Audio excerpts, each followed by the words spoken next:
Hello, everyone. Good evening. Welcome so much to the CAC Fundraising Livestream. We're so glad you could make it, and we thank you so much in the Lord for your encouragement and support tonight.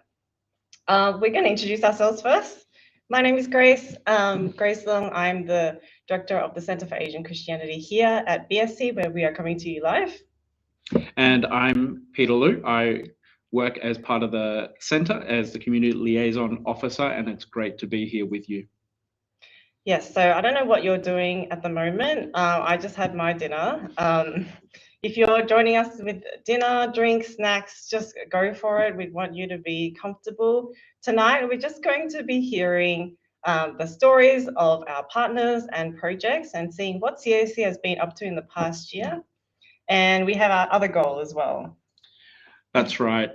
To make this centre happen requires your partnership and your prayers. And we're really looking forward to continuing that journey with you.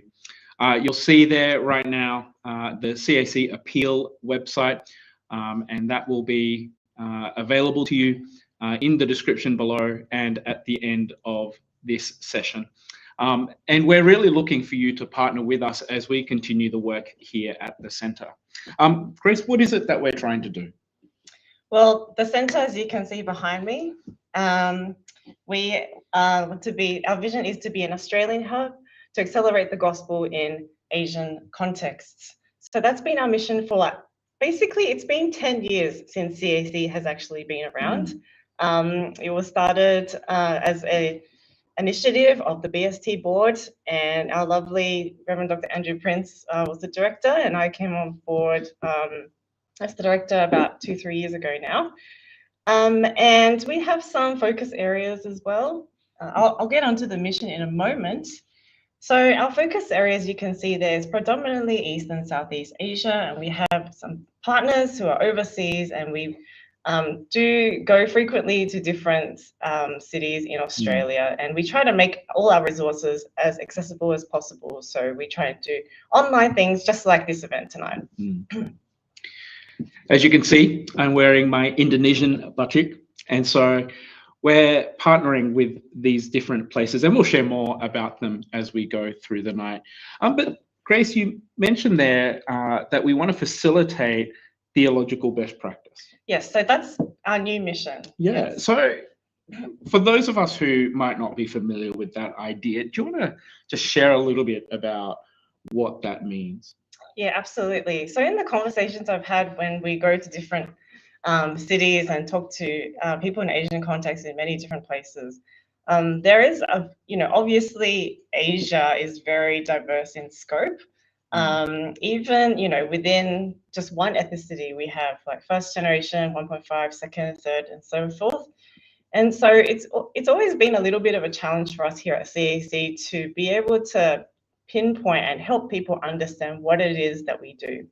So in the last couple of years, myself and the advisory board have been thinking about what we want to focus on, particularly in the next 5 years.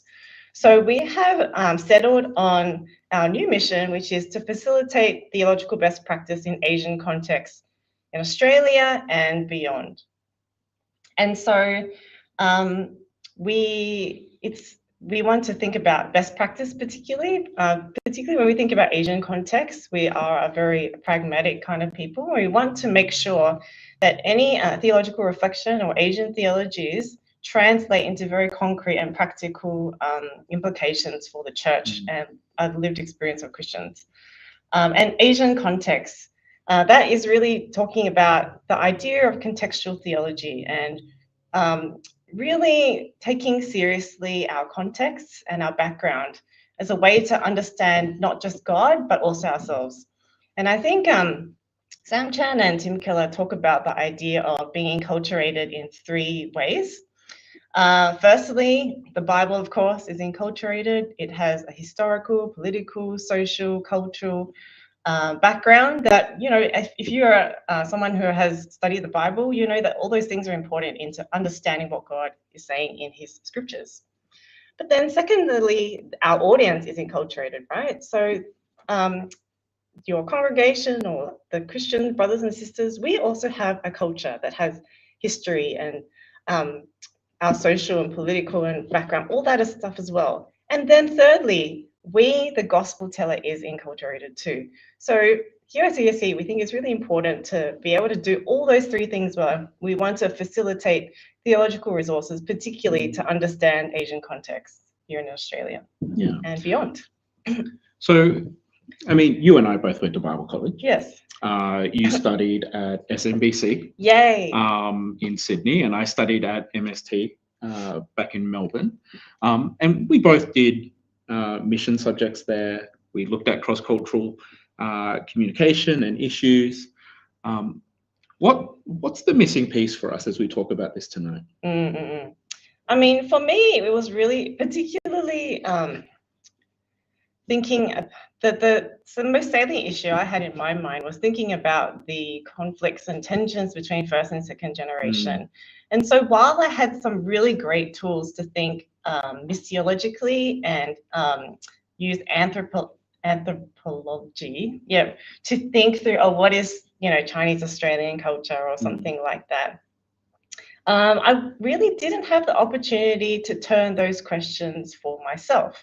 It was more like, let's study those Asians over there or the first generation and see how we're meant to get along. And I think while I understood the difference between our cultures, there was often a stalemate. So we understand each other, but we don't want to adjust to each other's cultural preferences. There's still sin involved. There's still brokenness. And so I guess here at particular CSE, we want to look really carefully into what the sins, wounds, brokenness, but also joys and strengths of Asian Christians and how that can be something that is used for God's kingdom and purposes. Yeah. And we want to do that not just here in Australia, but across Asia as well. And so we're going to actually just hear from our partners in Thailand and the work that they're doing to take this step of self-theologizing. So we're going to hear from them. สวัสดีค่ะ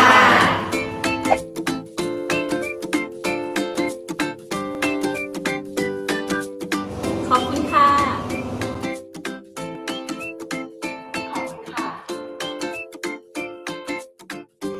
ขอบคุณค่ะ ขอบคุณครับ ขอบคุณค่ะ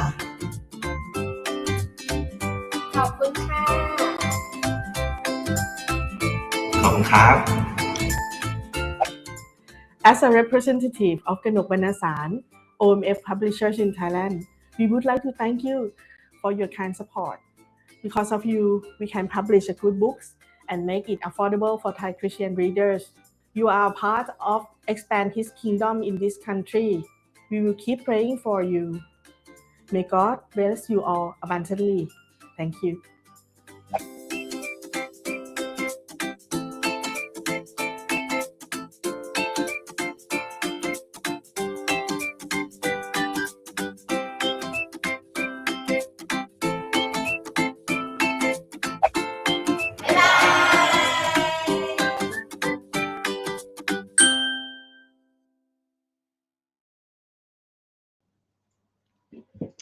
Cool. So you just saw there that these guys are one of our partners in Thailand. So basically, we have a partnership with OMF Publishers through Dr. David Chang at Bangkok Bible Seminary. And what he's got there is this literature committee where he really wants to encourage local Christians to be writing in Thai for their own context and to see those works published or reprinted so that local Christians are able to do their own thinking and theologizing in the Thai context. And so the books that you saw there, that one that everyone was saying thank you to, that was a reprint of a really important textbook that they needed to get redone. And there's another one in progress, which is on the theology of Paul's ministry. That's in progress too. So without your support, we wouldn't have been able to get these books printed. So thank you so much. And that's just really exciting, isn't it, Grace? Because again, we've been really fortunate to be able to come to college access the library, read in English. Yeah, absolutely. And for us, we grew up here, Mhm. and so that was fairly straightforward. But students in Thailand, students in Indonesia, and we're going to hear a little bit from MST later. They're translating essentially, and then retranslating into their native language to be able to study and prepare for ministry, which is amazing to think that they do. And so, just what else are we able to do as we partner with them? Well, yeah, I guess one of the things you've just raised is that it was so easy for us to go through college. We had access to a huge library. We could go online and go to EBSCO database or all these different databases. But can you imagine trying to do your assignment without any of those databases, or like a library that's half or a third of the size? So basically, a lot of students in Asia are facing this kind of problem, or even faculty who are doing research and teaching students. Some of them can read English, but they don't have the access to these databases. And so one way CAC is trying to alleviate this problem is to offer our BST library and online databases for faculty to use. And we've been able to offer that to faculty in Indonesia and other parts of East Asia as well. And so again, it's just another way that your support is going further to help people to access and come and do really important theological reflection in their own local Asian context. Yeah. And we're going to take a look at what is happening with our partners in Indonesia. So here we go.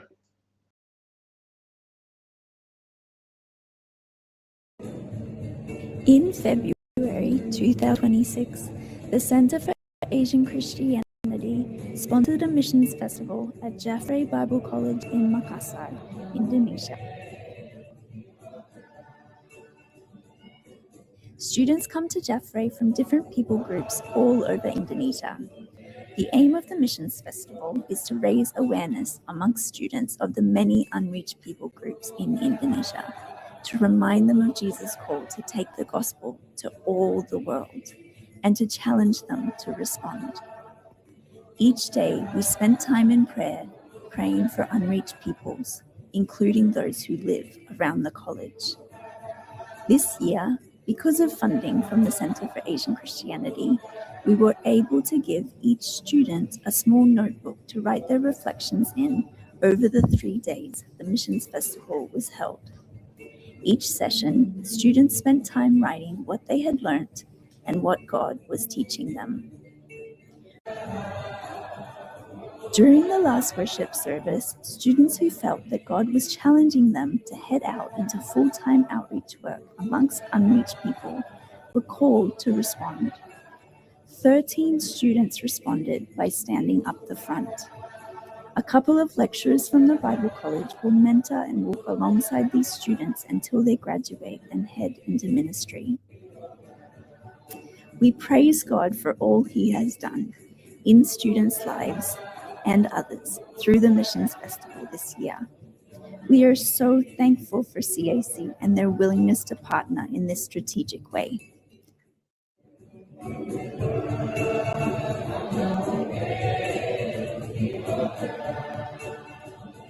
We just want to say a big thank you to all of you who have supported the Center for Asian Christianity. We cannot thank you enough for your generosity. We hope you will keep investing in projects like this, mobilizing Asians to reach the unreached.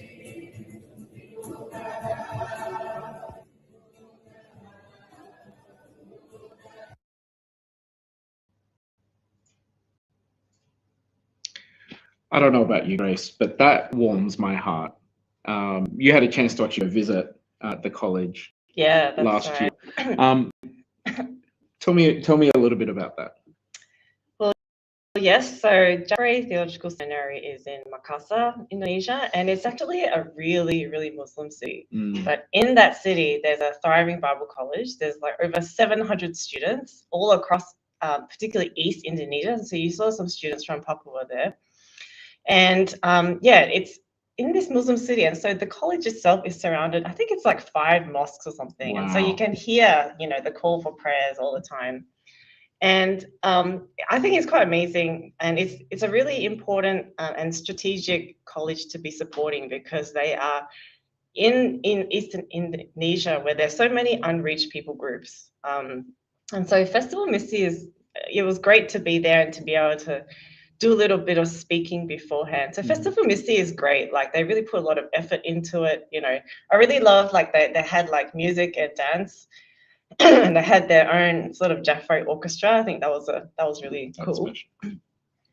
And yeah, they have 3 days of learning and workshops, guest speakers and local missionaries and workers on the field give talks and things. And yeah, the students have a chance, as you saw in the video, to choose whether they want to dedicate their lives to missionary service.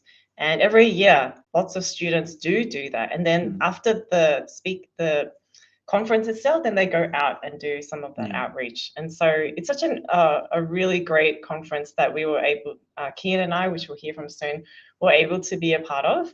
And I think, yeah, your support for that, I mean, it only takes $2,000 to run that whole conference. And that covers like all the speakers, some of the food, and those little booklets that you saw in the video as well. And so we're doing that for Jaffray, the Festival Missy, but your support also goes to faculty training. So in a college like Jaffray, they have lots of needs in terms of faculty. So they have a lack of adequately trained faculty. And so there are lots of people in the pipeline, but often they need to upgrade their training, and it's in English, right? So in the past, CAC has been able to help support their English learning, so that people can upgrade their qualifications and be able to, serve the over 700 students that they have. And then, we've been also able to put some funds into helping them write a commentary as well. Yeah. We take that for granted, don't we?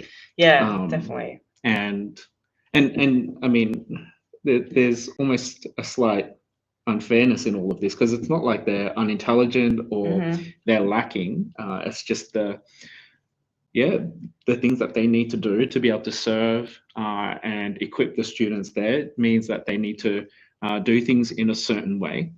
But at the same time, it's really exciting, because we know that world missions is shifting to the majority world, and to see this and for us to have the opportunity to partner with them and see that God is still at work, that God is still in his work and raising up people across Asia and across the world. But we have the privilege of partnering with those in Asia to see that work continue. Yeah, absolutely. And we're able to do some of this support in Asia, in Indonesia, but we actually support someone here doing Indonesian ministry as well. So in this next section, we're going to learn a little bit more about some local Indonesian ministry. Well, I guess strictly speaking, it's Indonesian Returning Ministry. So we might bring in Reverend Kian Holick. Hey, Kian. Hello. Hi, Good to see you. Good to see you. Hi, good to see you. I can't wear my batik because it's too cold in Sydney now. yeah, it's still pretty warm up here. Do you want to start off by introducing yourself? Yeah, surely.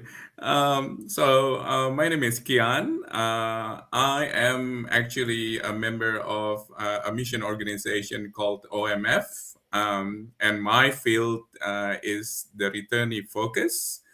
And what it means is that OMF is serving East Asian people, and particularly we would like to see East Asian people who are scattered everywhere, actually, to be able to hear the gospel of Jesus, and also to grasp that and to understand the task of mission that they ought to do, whether wherever they are, whether they are in diaspora community or maybe when they are returning to their home countries. So my specific people group is actually among Indonesians. So I'm working among Indonesians, particularly in Sydney. but generally in Australia. But at the moment, I'm really excited actually to be able to work with other people who are working among Indonesians everywhere, basically. Indonesians who are outside of their home country. Yeah. So that's very exciting. Yes. Now, Kian, we call it a returnee ministry. What's particularly about returnees? What's different about that as opposed to just having another Indonesian ministry or another church, for example? What's different about returnees? Sure. So what we are focusing is actually the interaction, the regular interaction that these people will have, especially to where they are from, the country that they are from. So that's why we consider everyone who is from Indonesia and who are returning to Indonesia, whether they are returning full-time or maybe, or maybe permanently, or maybe even in a short term as returnees. And it's really exciting actually to be able to train them while they are overseas, while they are not in their home countries. So that they can be gospel fluent whenever they go back to Indonesia and whenever they go back to their home countries. They'll be able to share the gospel and also to be able to train other people in the gospel so that people can understand what is the good news in Jesus and also to grow in Jesus. So that's really exciting. So that's what we mean by returnees. We do have permanent returnees, which those who are staying in Australia or maybe in other countries for a couple of years and are returning for full time, like for permanently. But we also have others who are short-termers that we value them as well, so that they can bring the gospel back in their capacity. Yeah, so Kian, I'm just wondering, could you explain for us why it's so important? What makes being a returnee difficult and being a Christian? Yeah. First of all, God is working amazingly among the returnees and also among the diaspora community in general. Because, once they are out of their countries, usually they are much more open to the gospel. They are more receptive to understand the good news of Jesus. And not only that, but we also have seen people who are growing so much when they are away. And God is using these kind of opportunities actually to be able to stir their hearts, to be thinking more about the kingdom of God, not just within their church, but much bigger and much wider. And we would like to seize that opportunity actually, so that people can understand that, yes, being someone who is overseas, actually there is so much privilege that they are able to receive, whether the training in their own, sector of professional, or maybe training in theological degree, or maybe training theologically. But those things need to be used, whether they return to their home countries or they stay within the country and being able to impact other people who are speaking the language in any country that they stay. But yeah, that's the principle. I think it's the difficulties, the crisis actually makes people to be able to open up hearts so that they can understand what the true meaning of the gospel, and they are able actually to be trained in the gospel so that they can bring the gospel to all people. So it's wonderful because it sounds like there's both an opportunity to reach people with the gospel. They come and they're open in a new environment, but also opportunities to equip and train them. So how are you doing that? What are you doing to help train people? Yes, so there are quite a number of things actually.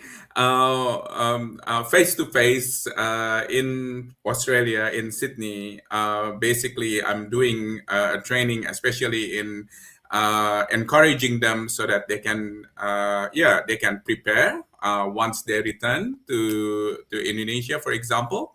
And those kinds of things are actually not only for those who are returning, let's say within 6 months or maybe within 3 months, but it's actually something that is ongoing. So that's really exciting. But a part of those things, we also train them in several different other things, like in terms of, learning the Bible exegetically, systematically, and also to be able to understand the mission scope in Indonesia, including the festival misi that Grace just shared. So that is really exciting. I would like to see returnees who are returning to Indonesia to be able to engage actually with the mission work in Indonesia so that they can be ready disciples when they return. So it's really exciting to see that, and some of the people actually have returned to Indonesia, and they have practiced those things in terms of engaging with mission organization in Indonesia, and to be able to continue to work in whatever city that they go. The other thing that we also do is actually to provide an online learning for those who can't meet face-to-face in Australia, those coming from other countries. For example, I do have contacts with returnees, for example, in America and also in Europe. I can't see them face-to-face, obviously. But we are able to see how they can still be trained in online platform.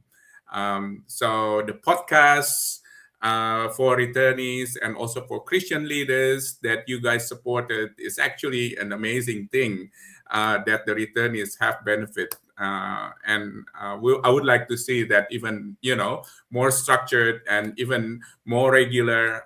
But we can't really do those things apart from what your contribution to the center to be able for us to be able to run this. So that's really exciting. And there's so many things that we can do actually. The country is not the limit at the moment. We can do a lot of things online, and being able to strengthen and to prepare those who are returning to their home countries. Yes. Thank you so much, Kian, for sharing. And it's been a privilege for us to be able to give you that extra support so that you're able to do those podcasts and do that ministry and some of that travel. And also really appreciate you being in Indonesia this year to serve at Jaffray as well. Thank you so much. You.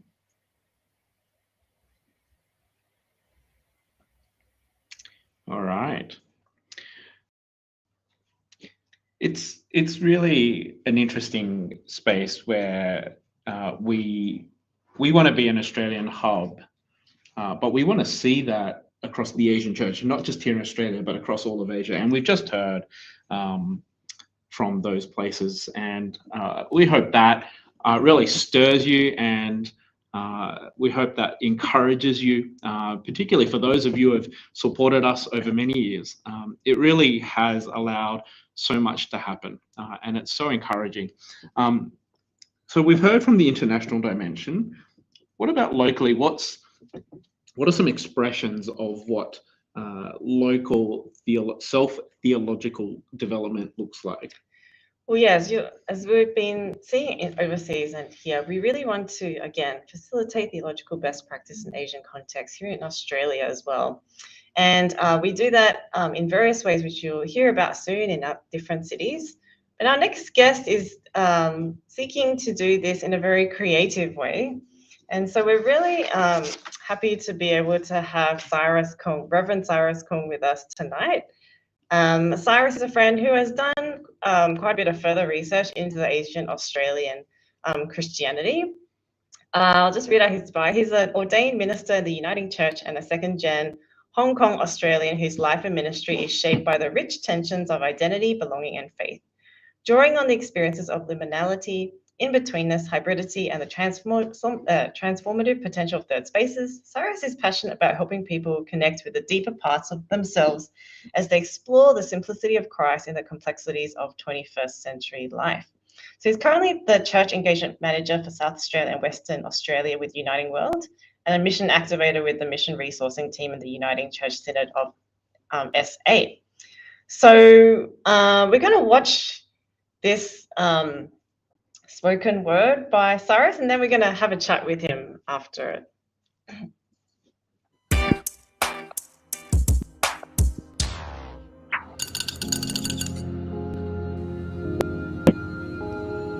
Who do we think God is?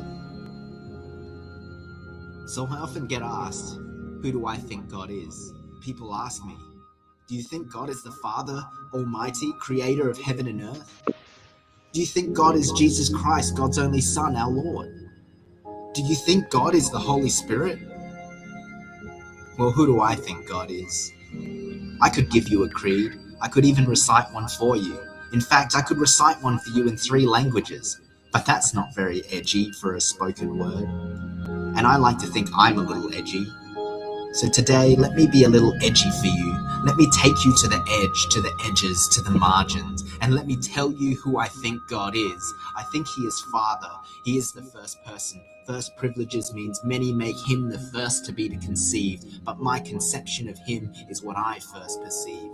However, what I first perceive comes only through my lens and how I see my own Father. He is stoic. He is composed. He is mysterious. He is authority, holy and reverent, above and beyond. He is good. He is who he is. He is the judge, the head. He is stern, one with all things, the one that holds his composure. I imagine that the Father is farther than he is. He is a provider of everything except his presence, because he resides in his throne room. I bow when I am near, and in doing so only heighten his reverence and his mystery, always missing his face as my head tilts down in respect. Let me tell you who I think God is. He is Father, seen through my lens of 2,500 years of filial piety. Who do I think God is? Well, I think he's an Asian dad. Let me tell you who I think God is. I think she is Spirit. She is the third person. Third privileges means she takes the back seat to the Father and the Son, but she doesn't mind, because privileges, thrones, and palaces are all too easy for her to penetrate with her essence, her soft touch, the soft-spoken breath of her words, and her elusive but oh so tender embrace that cuts through duality. She is God. She is wisdom. She drives us into the wilderness. She guides us if only we would listen. She is always present, one with all things, the one that hovered even when all things was not yet. She sits with us. She holds us, walks with us, even when walking is hard and meaningless. Let me tell you who I think God is. She is Spirit, seen through my lens. She is the gentle nurturer, humbly whispering into the ears of the Father and the Son. Who do I think God is? Well, I think she's an Asian mum. Let me tell you who I think God is. I think he is Son. He is the second person. Second privileges means nothing, because second is as good as last in a world that elevates those who fight for the top. But the second is his identity. His place is to always be one step down from the first. He is friend. He is flesh. He is the vine. He is the bread of life, and he walked the earth with those who could not walk. He is obedient. He always takes his place. His position only comes second to the Father. He is God. He is the runner-up. He is second class. He is always with the least, the lost, and the last. He is the connection, one with all things, the one that joins us in tangible togetherness, touching, tickling, and teaching us today. He was born in a manger, excluded from his community, stuck in a world in between worlds. He holds the tensions of divisions and builds bridges between places and people who don't count the other as the same. He is the same but different. Let me tell you who I think God is through my lens, the lens I cannot see. Who do I think God is? I don't know, because I'm wondering, pondering. I'm stuck asking, what is my lens? Stuck asking, who do I think God is? I'm stuck asking, who am I to ask this question? Who am I to tell you anything? Who am I to tell you that I'm a little bit edgy? Who am I if I'm not at the edge? Who am I if I'm not at the margin? I'm stuck asking, who am I? Tell me what you think. tell me what we think. Who do we think God is?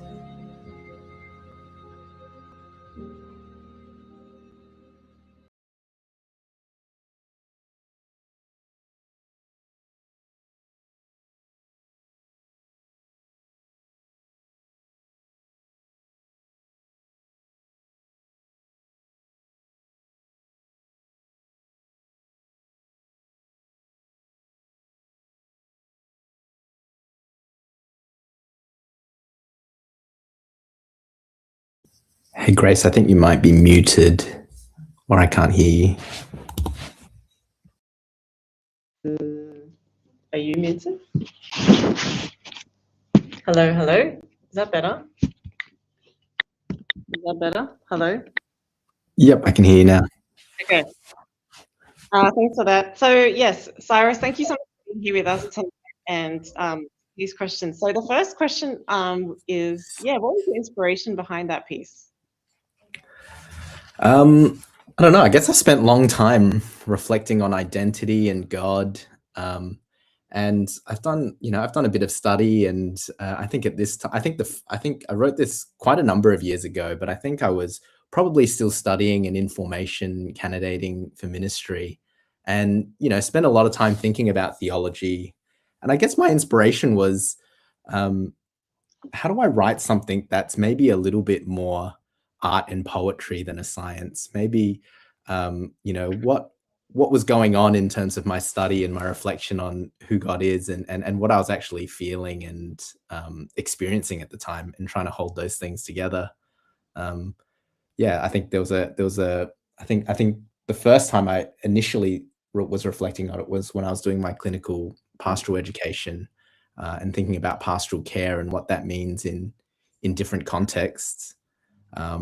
And I think spending that time to sit down and reflect and on who I am and who God is, and trying to write something raw and a little bit unrefined, maybe, and finding theology and God in the midst of that. And that's the beauty of art and creativity, isn't it? And we see that in the Psalms. We see that through various other writers in Scripture as they do that. There's a rawness there, and it's a real invitation to see God in a different way. Tell us a bit about your journey there as you explored that, as you discovered ways that you could see God that perhaps weren't being discussed in the classroom or in the spaces that you were in.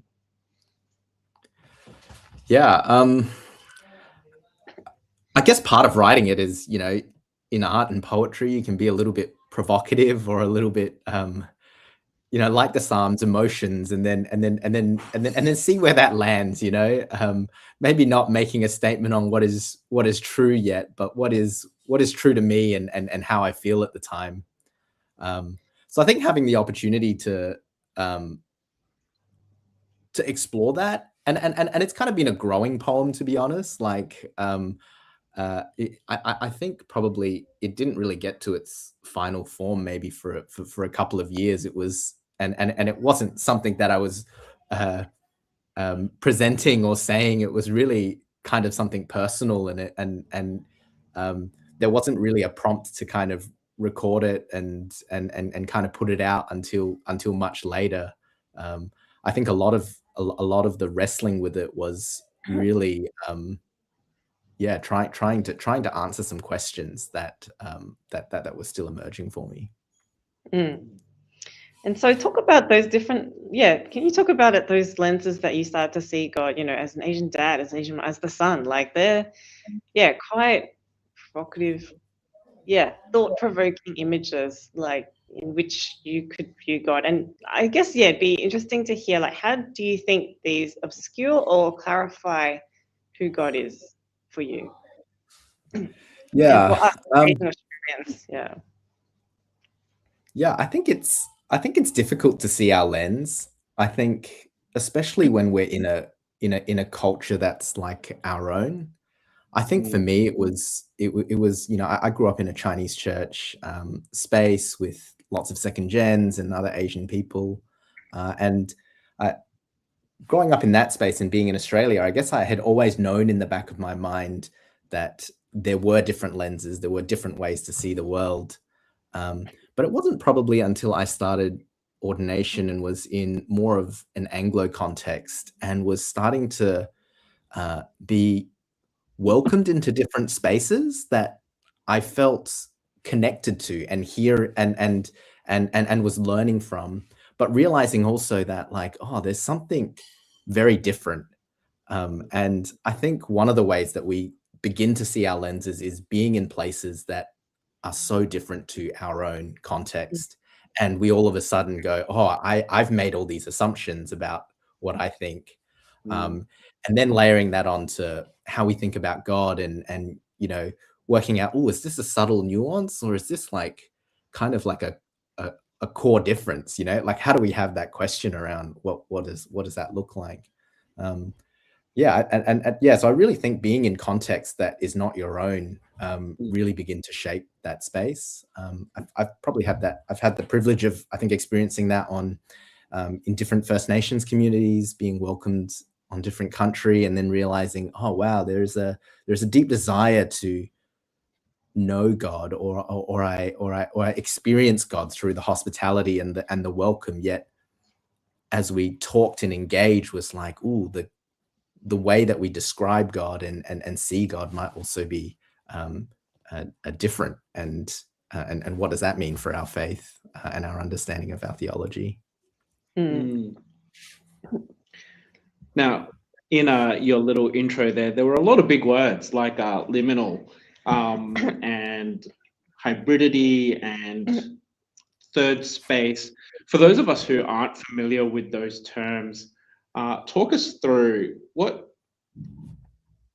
does that mean, and what do you see the benefits of that being? Yeah, I think that like there are all sorts of words that I think are trying to describe this in-betweenness or maybe not quite fitting in. Liminal is probably the word that I've been, I don't know, it's probably trending a little bit more than it hasn't been in the past. You know, there's kind of like liminal art and liminal philosophy and, you know, describing this kind of like in-between space or like this bareness or disorientation, you know, maybe it's even kind of a way to describe the kind of desert experience. Yeah, but I think those kinds of words like hybridity are all trying to, in different ways, describe this kind of in-betweenness. And I guess for me, that core for me was really my Asian, Hong Kong, Chinese identity and kind of the Australian identity and how to hold those two things together. But also wrestling theologically with, you know, Jesus being an in-between person, you know, our God being fully human yet also fully divine, and you know, Paul being a bicultural person. What does that mean, and how does that shape who we are? And yeah, if you want to learn more about liminality, I guess one of the classic books is From the Liminal Place, which I've got up there by Sang-Hyun Lee. But Cyrus himself has written a chapter on being liminal, in a new book called Edgewalkers. So if you want to read more about that, it's a really great chapter. I've just read it recently myself. Go check that out. But yeah, thank you so much, Cyrus, for joining us tonight and sharing with us this special piece. Awesome. Thanks for having me. All right, we might actually take a couple minutes break. I think we just need to reset some things over here. So if you need to go to the bathroom or whatever, have a stretch, this is the time. So we'll see you back in a couple minutes.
Welcome back. We've heard from our partners in Thailand, in Indonesia, and some of the work that is being done by friends and partners here in Australia. And that's part of this process of self-theologizing. Yes. And so let's just unpack that a little bit more, because we've kind of touched on it, but I also want to just maybe dig in a little bit more. What are we talking about really when we talk about self-theologizing? Yeah, I was gonna neglected to go into this earlier. So if you could get that slide up again, thank you so much. So if you've studied missiology, you might be familiar with something called the 3 cells. It's a strategy where the Indigenous Christians that you know give the gospel to, they're able to slowly become self-supporting, self-governing, self-propagating. And so I think as you look at the Asian church around the world, we've been able to do that really, really well. I guess, but then there's a missiologist called Paul Hibbert who talks about this idea of self-theologizing, which is a step that's really important for local Christians to be able to think for themselves. So yes, they may have been able to do some contextualization, particularly from missionaries who brought them the gospel, but it's more of an internal thing that now they have their questions that they need gospel answers for. And that kind of process of self-theologizing or contextual theology is what's really important and what we really want to champion here at the CAC. Right, so help me understand this. So when we talk about self-supporting, we're talking about churches that have been planted by missionaries taking over those churches. Yeah, that's right. And really sustaining them themselves. Yeah, financially themselves. Yeah. And so we've seen that throughout history. We continue to see that as missionaries proclaim the gospel, that at some point they hand that over. And then we talk about self-governing, and so that's where we're seeing leadership being established. We're seeing even local fellowships and denominations and governing bodies help support the local church in their countries. And then self-propagating, and so churches starting new churches. And even, we heard from Jaffray and Festival Missy sending out missionaries. That's right. And so we've seen that. So as we talk about self-theologizing, isn't the gospel just a universal message? So what's this all about, really? So I think that, we've seen, as the gospel has spread in Asian context, that yes, so many people have become Christians through the legacy and the valuable work and ministry of those who have gone before us and those shoulders that we stand on. At the same time, we do see that global Christianity is very Anglo-centric. And so, for example, the language of global Christianity is English. A lot of the great things that we've inherited from the Western church, all our systematic theology, biblical theology, they've been so valuable and important in equipping us to be able to reach our own people. At the same time, there are so many themes and topics that we just haven't yet had the same amount of time and resources to look really deeply into. And so things like family and has been one, for example.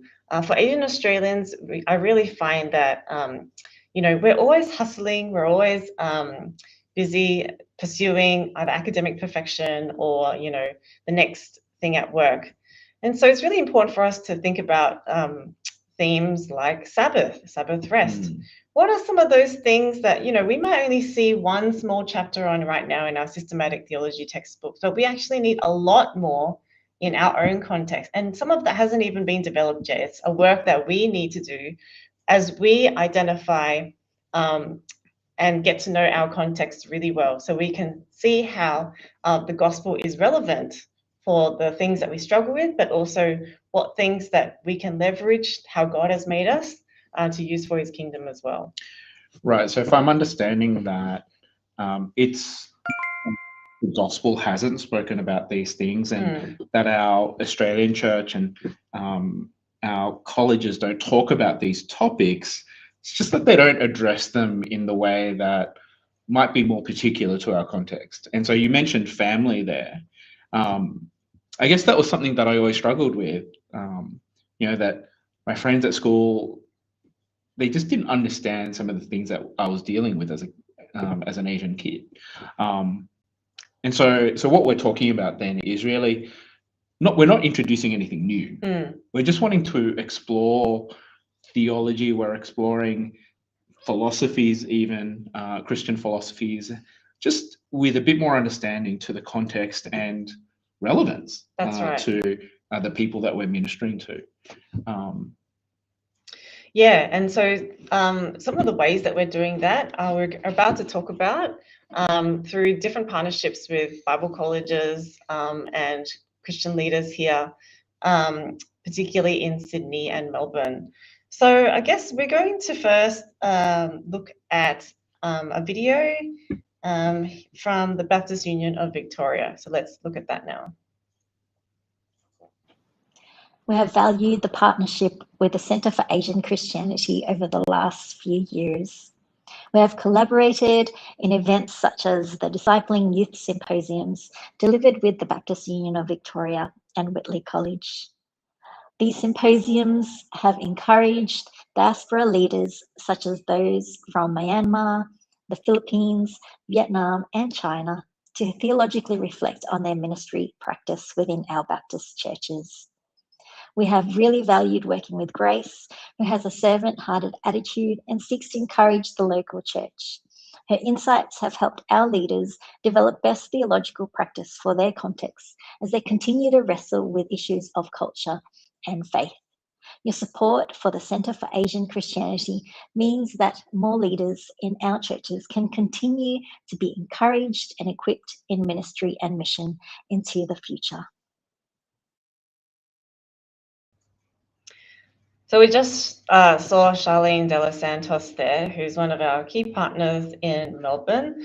And together with the Baptist Union of Victoria and Whitley College, the Baptist College in Melbourne, she was talking about how we've been able to run a symposium, will support the symposium that they're doing. And I think what has really struck me about serving at this symposium are the kinds of people from Asian heritage that I don't know much about and that I've learned so much about in these past 3 years that we've run the symposium, particularly those from refugee backgrounds and those who are from Myanmar. And, you know, they obviously have a very different experience to to East Asian background. And so it's really important for them also to think about how the gospel is relevant for their particular context and their particular experiences, brokenness, and traumas as well. And this one particularly is very personal to me. My parents were Cambodian refugees, and even though we're ethnically Chinese, being in a Chinese church was actually quite weird. To pick up Cyrus's word, you know, I was in a liminal space where I was not just in between the Australian and Chinese culture, but even in church, kind of in this in-between space. And so I remember being at the symposium and talking with people there, and the things that they're going through are even different to the things that their own people are going through across the border in Thailand. And so you've got people in Thailand, you've got people here, and their experiences are different, and the questions they're asking are different. And so it just really underscores that our context really matters as we think about how we minister to people. Yeah, that's right. And I think, you know, something that we've been learning, which I'll explain later, in our formation group, which I'll talk about later, is that, God doesn't just come to us all the same. Like, you know, hello, I'm God, you know, believe in me, repent, and you'll be blessed or something. Like, he doesn't have the same message for every person, right? He comes to each person in the scriptures in a different way that is relevant, that speaks to their particular context, whether it's Ruth or Moses or Joseph, and he has something different for each of them. And so, again, we want to help people to do that theological work so they can see that, hey, God is actually speaking very specifically in their context and not just in a generic way. And one of the things we're doing to do that, not just at the symposium, but to run a conference, which has been happening every year for the last few years, where we can do this at a broader level. That's right. So we have been running the Asian Ministry Conference in Sydney since 2021. We started in hotel function rooms, and now we're at Sydney Missionary and Bible College. Yay! And I think really this is one of our key events, particularly in Sydney. And we really started it because we wanted to learn about what's happening in the Sydney Asian Heritage Church context, and to connect and to encourage each other. And now with this new mission, we're really seeking to provide Christian leaders with theological best practice for their contexts. And so it's been lovely over the years to meet all these different ministry workers in churches, on campus, or mission organizations. And we're really thrilled this year to be partnering with TGC Australia Asian and delivering some of the content. But I'm personally really excited because we're going to be welcoming Reverend Dr. Daniel D. Lee from Fuller Theological Seminary to be our keynote speaker this year. And we're taking another new step this year as well, and we're really pushing into the academic side of this as well. And so we're going to be launching the colloquium that's happening, and we're going to be gathering those in higher education to present their research, to discuss ideas. But again, like what's behind that? Again, we're talking about these kind of concepts of self-theologizing and academic work. How does this connect with the church? How does this connect with the Asian church and what God is doing? Yeah, at the end of the day, all this work is, we really want to see practice, right? We want scholars and practitioners to have a very close link with each other. We want, you know, I think there are people out there already who care about the church, who work in churches, but maybe they find that the resources they have, they're maybe too American or too Anglo-Australian, that don't quite speak to the specific needs of their congregation or their people group. And so some of these people are doing fantastic work. You know, that now and again, people send me dissertations to read, and I've read some of these, and they're doing some really great thinking. And we really want to encourage that and empower them. And we really want to see in the future, particularly, resources come out of Asian Australians, Christians, so that at the moment, there's only I think it's one hand, the kinds of books that are being published by Asian Australians for our context. And so we'd love to continue to put our support where we can, so that we can see people writing, researching, and publishing resources for churches, for Christian leaders. Yeah, so in many ways, it's similar to what we're doing in Thailand and Indonesia, isn't it? That's right. We're writing it for people in our own context. And while it might be in English, we're actually using, in some ways, a different language, different concepts, different ideas that haven't really been explored. And so we'd love to see more of that. We'd love to see people actually take that step, because I think probably for a few people, they've hesitated because it's such an undeveloped field. There's probably been a hesitation. Yeah. I certainly know when I did my study at college that there wasn't really anyone to talk to. Yeah. And so had no one to bounce ideas off. I had no one to really explore things with. And so, yeah, we really want to see a growing network of researchers and pastor theologians, not just people who are academically driven, but we want practitioners who are really theologically driven to think clearly in this space. So I'm looking forward to that day, actually. Yeah, I am too. And even we have our presenters lined up. Even if you're not presenting, please come along and join the discussions. This year, we're actually really thrilled to also restart our research support program. So we've actually started. We've actually got a new CAC Honorary Research Associate, Elliot Koo, who's doing some work on disability and Chinese church ecclesiology. So he'll be one of the presenters, and looking forward to hear him and more of researchers as well. Yeah.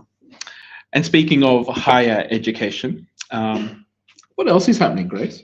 Yes. So over the last few years, as I've gone around, I've connected with some staff at the Melbourne School of Theology, and we realized we have a lot of shared values and the same things that we want to see in theological education.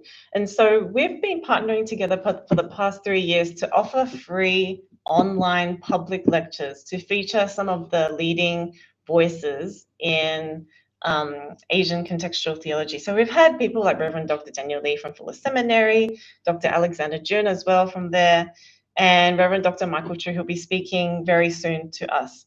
And yeah, we want to bring these global theologians and practitioners to provoke thought and enhance our ministries here. And it's been really wonderful at MST. They've been able to start a new program called the Next Gen Bicultural Program, which is a special four-unit AUT accredited certificate. Yeah, really focused on the Asian Australian context. And full disclosure, I am leading that program. So it's really exciting. We're about to start our first subject in semester 2. And it's wonderful that CAC can come alongside them and yeah, just ensure that it gets the best start possible. Yeah.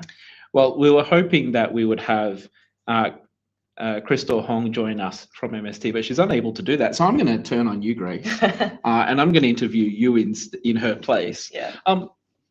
Again, what's driving this need? I mean, we've been talking about it, and again, it's, you know, I've heard people say, it's like, why don't we just get on with the job? Like, why don't we just get out there, preach the gospel? Preach the gospel.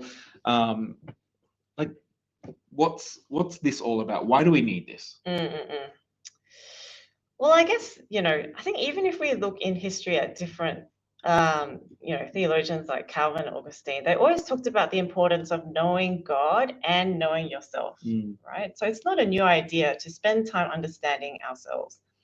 And I think, as I touched on before, at SMBC and other places, we've been able to do a little bit of that from a missiological lens, but there's actually a lot of other lenses that we can use to start to understand ourselves. Sometimes I think that we go into ministry in Asian heritage churches or in other places, and we probably know more about our personality, like our Myers-Briggs, our Enneagram, more than what we're carrying as people of Asian heritage and how that has formed and shaped us. And so we haven't really been able to do anything at a very rigorous theological level until this point. That's why I ended up studying at Fuller, because I really wanted to look at this in a very robust way and a serious academic way. But in Australia, there was no place to really be able to do that well. So that's why I found that it's so important for us to be able to spend serious time studying this at a theological level. And hence, we've come up with this program. Yeah. As you talk about that, it really just makes me think about my own church experience. And I remember just, you know, one of the churches I worked at, and this was actually having come back from having done ministry in Asia, and realizing that I had to think differently when I walked through the gates of the church. You know, when I lived in Asia, you open the door and all the sounds, all the sights, all the senses tell you you're in a different place. But when you're here in Australia, particularly, you know, having grown up here, you think you're at home. But then to walk through the gates of the church and go, actually, I'm in a different place. And all the things that I consider normal, all the things that I would expect, they don't always play out right. And you know, we've heard how that plays out in churches. That's right. Yeah. And so what I'm hearing is that, you know, this course, this certificate is really to help us be equipped to think a little more clearly about some of these issues. Yeah, and I think, you know, we're not just talking about like Chinese churches or Asian heritage churches here, but, you know, even if you're at like a church where it's all second generation, like, you know, can you imagine, say, going to Japan, never studying Japanese culture or Japanese language, you know, at a very serious academic level? I think for a lot of us who are Asian Australian pastors, we haven't had the chance to do that. I think most of us go through a pastor stream. We might do a BTH or MDiv, and we might have one elective or maybe do 1 or 2 assignments. But that's really not enough, I believe, to be able to go into these church contexts and be effective.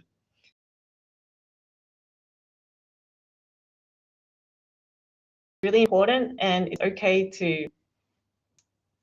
okay that we spend these resources on ourselves. Yeah. And I mean, this is just the beginning, isn't it? That's right. I mean, this is at theological level, but we are also at CAC running something that's a little bit less, I guess, time consuming. We have something similar, but it's conducted over 6 weeks. We call our Asian Australian Formation Group, and we're actually in one group right now. We're up to week 3 that we're about to go through tomorrow. And it's a wonderful time where we can talk about some of these things at an introductory level and a more individual and personal level as well. And it's been really lovely getting to know different people. Actually, I received an email recently, and one of the participants said that he's been so moved by our discussions that he wants to invite another pastor to join our group, even though we're already in week 3. Wow. Yeah. So if that's something you're interested in, please go check it out as well. We'll be running one again later this year. Yeah. Now, I've been in this formation group, and it was a wonderful time of just learning, but also just fellowshipping with other people on this journey. But let's just backtrack a little bit. How did this all come about? Yes, so our formation group is run in conjunction with Fuller Seminary's Asian American Center. Now, Fuller has been, I guess, part of my journey since 2017, 2018. As I touched on before, I've been wanting to do a lot more serious academic work in this space. And when I was literally just Googling, I found out that, the key thought leaders was at Fuller Seminary at the Asian American Center. And the key theologian there is Dr. Daniel Lee, who will be visiting out Sydney and Melbourne later this year. So he was my professor for those couple of years. And since I finished there, we've been keeping in touch. I've been, trying to keep learning from he's been kind enough to send me some of the teaching, and he's been interested in what's happening over in Australia as well. And so through that connection, we were able to start talking about having an official partnership between Fuller's Asian American Center and BST's CAC as well. Yeah. Now, I'm sure a lot of people watching have questions, and when I remember going to LA some time ago and just being struck by how different it is to things here. And I was staying with my uncle, and I'd go walk down the street, and it was just such a different place. So what's going on in terms of, like, we've learned some great stuff from Fuller and from their context. But that's not our context, is it? So what are we learning in the midst of that? Yeah, you're right, because Asian America is not Asian Australia. So the thing I really love about Dr. Lee's work is his framework, which is called the Asian American Quadrilateral. But over the last couple of years, he and I have started working on the Asian Australian Quadrilateral. So it's really important to apply the tools to contextualize ourselves and not just copy everything from the Asian Americans. So that's what I really love, that he's really encouraged us to think for ourselves and given us all the tools that we need to do that. Yeah, that's really encouraging. And so that, I mean, we're doing that in the formation group, aren't we? Yes, that's right. In a very introductory way. Yeah, and but we're wanting to encourage people to really reflect on our context and their own story. And we want them to see what God has been doing. And so we're not trying to make them more Asian. We're not trying to make them more Australian. What are we trying to do, actually, Grace? Yeah, so the Asian Australian Formation Group is really about bringing our whole selves and submitting it under God. I think there are so many things in our stories or family and histories that have been tucked away. Maybe it's been suppressed or denied. Maybe it has been embarrassing. Maybe you found a liability. And those things that maybe have been hidden from God. But we want people to have a space to bring it out, to work through it, to process it, and submit that to God. And we all see that through that submission, God can transform it for something that will be a blessing for us and others. Yeah. So we've got Dr. Lee coming to join us later this year, and we're just going to hear from him now. So thanks, Dr.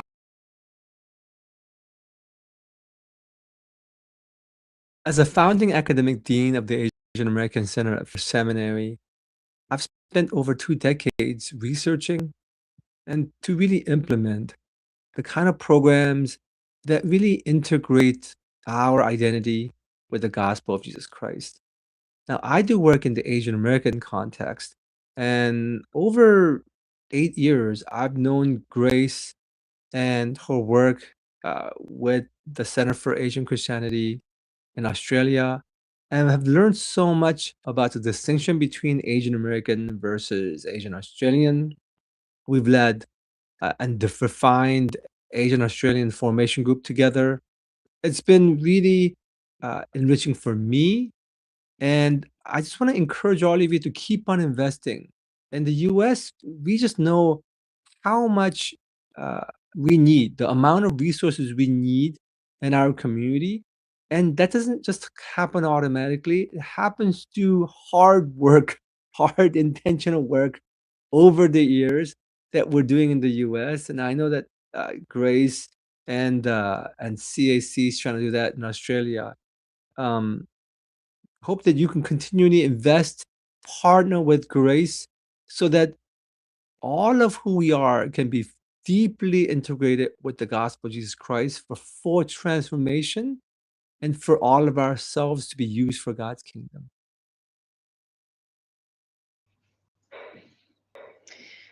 And so your support means a lot to us because we're able to pursue partnerships like this, where we can bring world-class theologians and their resources here in Australia to help us as we, in our own specific contexts. Now, we've been privileged to stand on the shoulders of those who've gone before us. And one of those is Dr. Michael Chu. So, yes, Michael Chu is not a stranger to us. He's spoken for CAC before, and we're so glad to have him back tonight to deliver our keynote address. So we might pass the time on to now. Dr. Chu is currently the Vice President of China Graduate School of Theology and Associate Professor.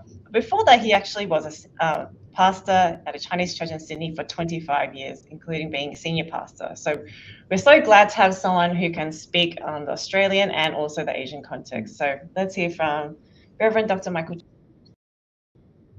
Thank you, Grace. Thank you, everyone. I'm glad that I can join this meeting and hear Kian, Cyrus, and even Dr. Daniel Lee, and share with us what's happening in the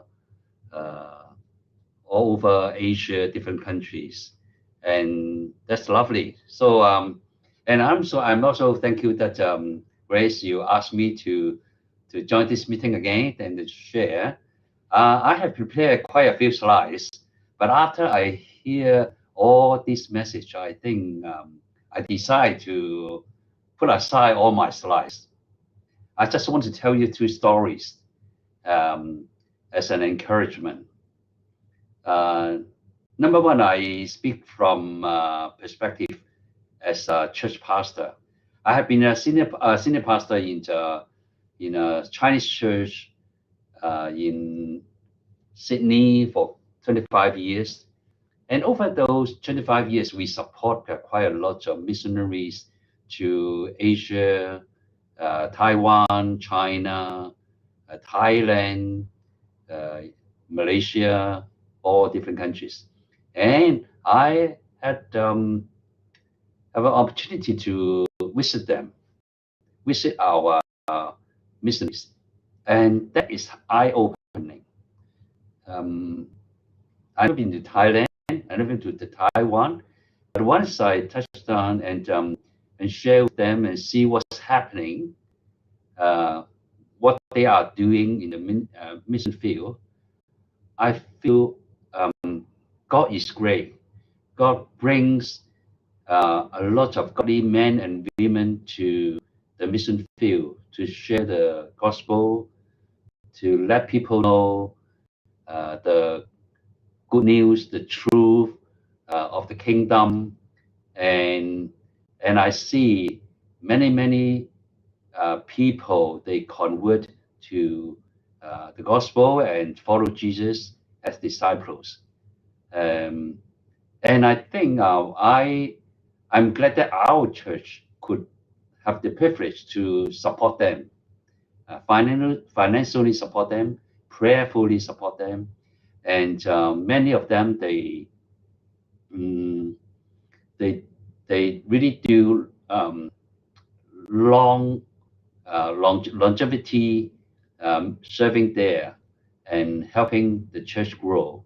So that's the first one I'd love to share with you. First story I'd love to share with you, that as a church pastor, we really want to financially and prayerfully support all those missionaries overseas, just like Grace and other workers share from us what's happening in Indonesia, in Thailand, even in Australia.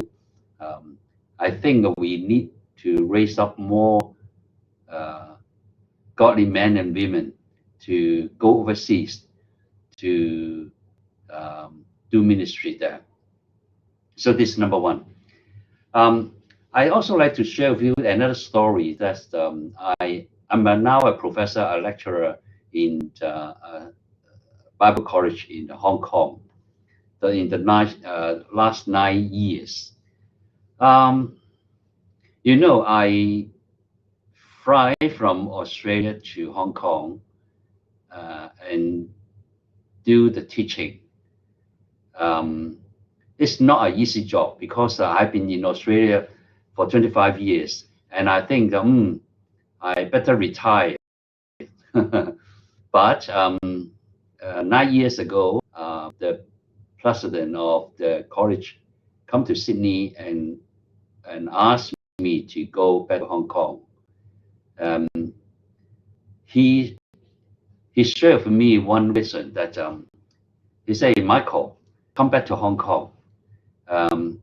We have every year we train 30 MDiv students to serve the church, to serve in mission field, to serve in parachurch organizations. So you come back to the college and you train 30 students every year, and in 10 years you would train 300 new young graduates, and it's a great picture for me to envision, to anticipate after 10 years what I could achieve. So I've been here 9 years now. Every year I see many students graduate from college, and I love to see many of them, they just in America, in Australia, in Malaysia, and many of them they also go to do ministry in China, in other missions fields. So but one thing I love to share with you is that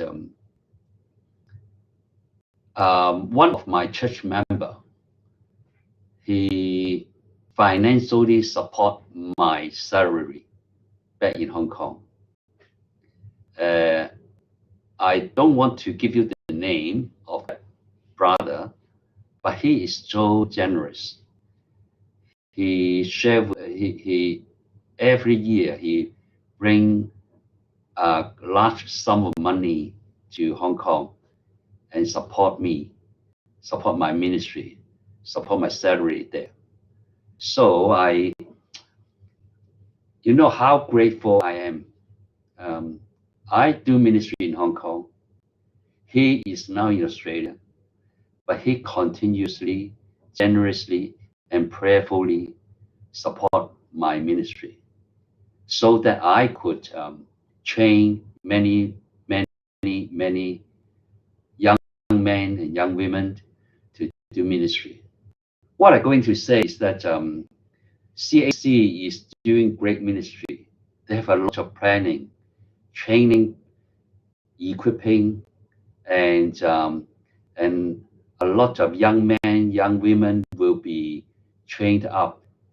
So I really encourage all of us here.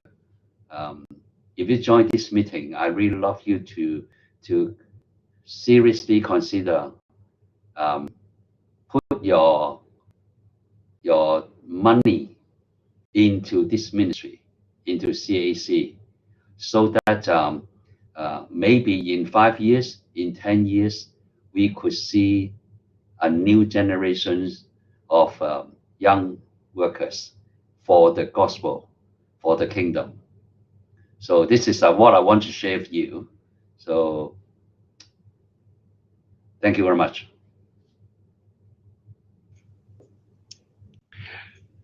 Thank you, Dr. Chu. That was extremely generous and gracious of you.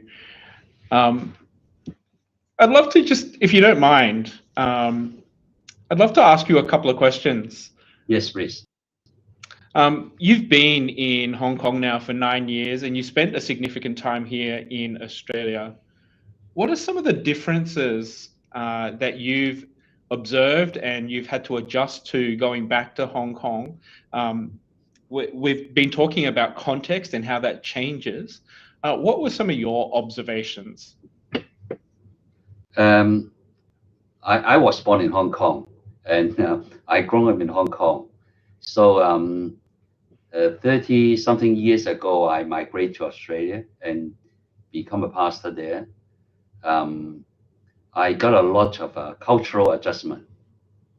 So 9 years ago, when I considered to go back to Hong Kong, I thought, easy, that is my homeland. But I was wrong. I need to readjust my cultural adjustment again, because 25 years away from a piece of land, and I go back, and the city or the country or the people all different. Their needs, their questions in the heart, I think all I need to relearn what's happening there, so that I can give them the sort of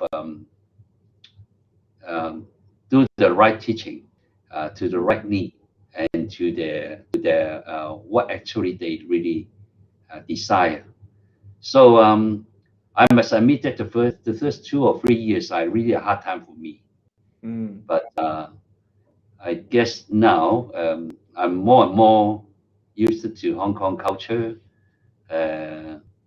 But unfortunately, I'm retiring again, so I will go back to Sydney again and readjust the Australian culture again. So yeah. And you mentioned that you have students that are going to the Americas, to other parts of Asia, even back here to Australia.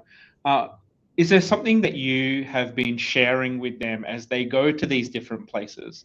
What do you want them to remember?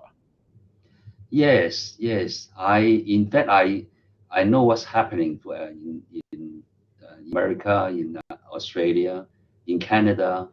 So I want to share with them, particularly share with those with bicultural backgrounds. You know, many of our students, they study before they come to the college in Hong Kong, they study in Australia, in Adelaide, in America, in Canada. So they are bicultural. So I said, God gives you such a special privilege that you have bicultural exposure, and you are very effective. You can do effective ministry to them, to minister the people there.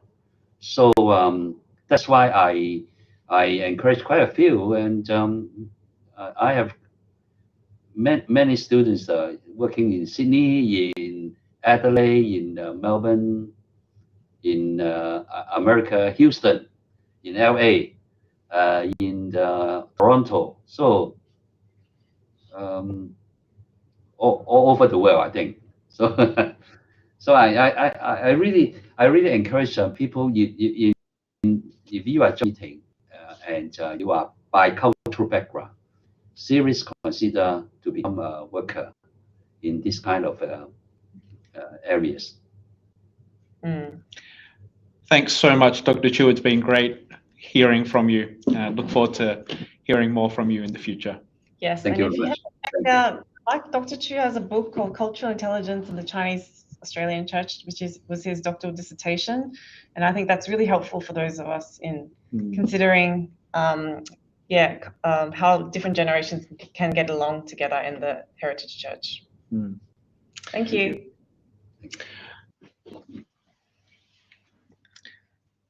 The passage in Revelation 7 comes to mind. After this, I looked and saw a multitude too large to count, from every nation and tribe and people and tongue, standing before the throne and before the Lamb.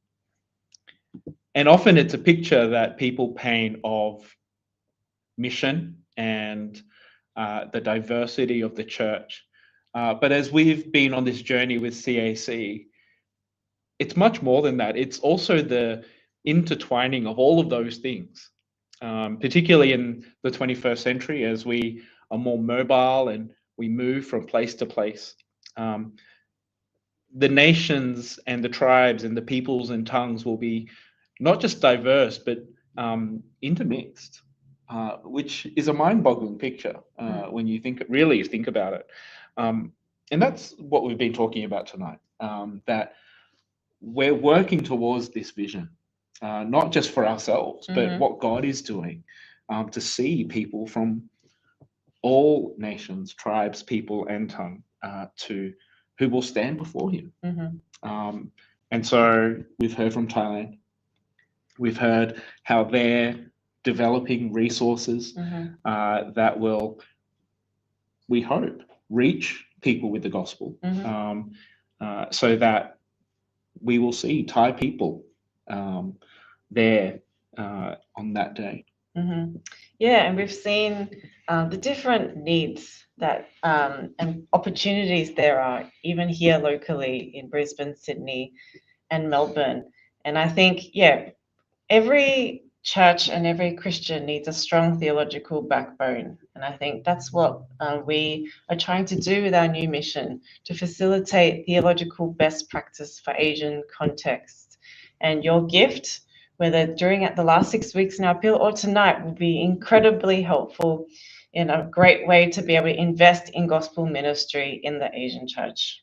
And we've heard there also from Dr. Chu, just that it's people. That's right. We're investing in people. We're not just investing in books or articles or courses. We're investing in people. That's right. And again, I think about the students at Jaffray and Festival Missy and the impact that they will have as we partner with them, and the students in the AUT course with MST, the formation courses that we're doing, the impact that they will have on people. That's right. As they develop, as they grow, and take the gospel in their context. Yes. Yeah, to take the gospel, and we want to see that accelerate, and also to be able to continue to live by grace in the gospel as well. And it's through your support that CAC has been able to do that for the last 10 years. And we really hope to have your prayers and your financial gift, so that we can keep venturing into the future with confidence, knowing that there are so many opportunities and we can go and pursue them where we see God drawing us to. Yeah.